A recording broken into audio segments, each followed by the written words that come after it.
بسم اللہ الرحمن الرحیم۔ الدرس الاول کا آج ہم اس کو سمجھیں گے ما ہاذا۔ کل ہم نے ہاذا سمجھا تھا، ہاذا کے معنی تھے یہ، اب بس اس میں ما لگ گیا ہے اور اس ما کے معنی کو ہمیں سمجھنا ہے۔ اس کے معنی ہوتے ہیں کیا۔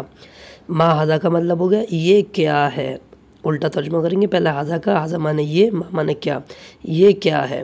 تو کوئی کسی سے پوچھنا ہے کسی چیز کو دکھاتے ہوئے، ما ہاذا یہ کیا ہے، عربی میں کہیں گے یہ کیا ہے کو ما ہاذا، تو جواب دیا جائے گا اگر ہم سے کسی نے پوچھا ہے عربی میں ہاذا بیتن، ہاذا معنی یہ، بیتن معنی گھر، یہ گھر ہے۔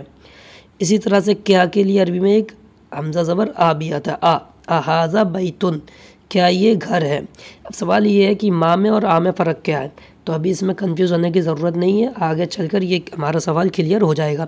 پھر بھی میں ایک ٹرک بتا دیتا ہوں کہ اگر آپ کو ایک مبہم پوچھنا ہے، یعنی کچھ بھی نہیں معلوم، تو آپ کو کہنا ہے یہ کیا ہے، آپ بالکل بھی نہیں جانتے ہیں، تو آپ ما سے کہیں گے، کیا کے لیے ما لگائیں گے۔ لیکن آپ کو کوئی چیز کچھ لگ رہی ہے، جیسے یہ گھر لگ رہا ہے اور کنفرم نہیں ہے یہ گھر ہے یا کوئی مسجد ہے یا کوئی ہوٹل ہے، تو آپ آ کر کے کہیں گے ہاذا بیتن، کیا یہ گھر ہے۔ آ معنی کیا، ہاذا معنی یہ، بیتن معنی گھر، کیا یہ گھر ہے۔ اگر یہ گھر ہے تو کہا جائے گا نعم، نعم معنی ہاں، یس، ہاذا بیتن، ہاذا معنی یہ، بیت معنی گھر، ہاں یہ گھر ہے۔ اسی طرح سے ما ہاذا، شرٹ کو دکھاتے ہوئے پوچھا ما ہاذا یہ کیا ہے، تو کہا جائے گا جواب میں ہاذا قمیصن، یہ قمیص ہے، شرٹ ہے، کرتا ہے۔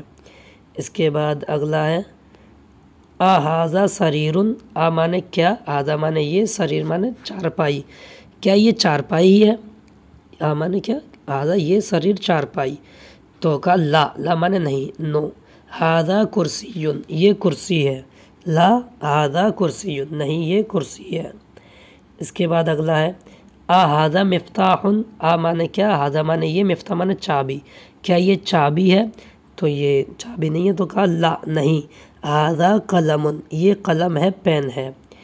یہ ستارے کے دکھا کر پوچھا ما ہاذا یہ کیا ہے، جواب میں کہا ہاذا نجم، یہ ستارہ ہے، ہاذا نجم یہ ستارہ ہے۔ بس آج یہ، کل انشاءاللہ آپ کو ورک ملے گا الدرس الاول کا ایکسرسائز، جس کو عربی میں تمرین کہتے ہیں۔